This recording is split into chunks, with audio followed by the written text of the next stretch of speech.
One of the mistakes I made that I encourage entrepreneurs not to make is that I left my fate in the hands of my investors, of my private equity investors. And their interests ended up not being aligned with me. You really need to be careful when you get an investment to get it with someone that's aligned with you and that really wants to have the vision and also recognize that your vision might change. Because when I did this thing, I said, 5 years later, I'll want to sell kind, that's fine. But then I realized I had reached that zenith and realized that there was a much higher one. And I was just getting started and I wanted to continue doing it.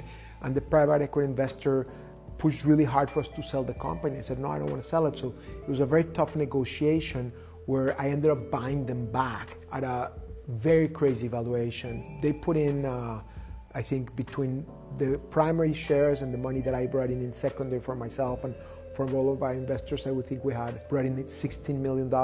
They got like $227 million back, plus distributions in the course of 4.5 years, but I got over 80% of the company at the time. The period when the private equity investors were pushing me to sell the company was very painful and difficult. I didn't sleep well for many years, and that period was one of the many when I was really worried, and I just worked through it. But right now I can be a little bit nostalgic and proud, but back then I was frankly just scared.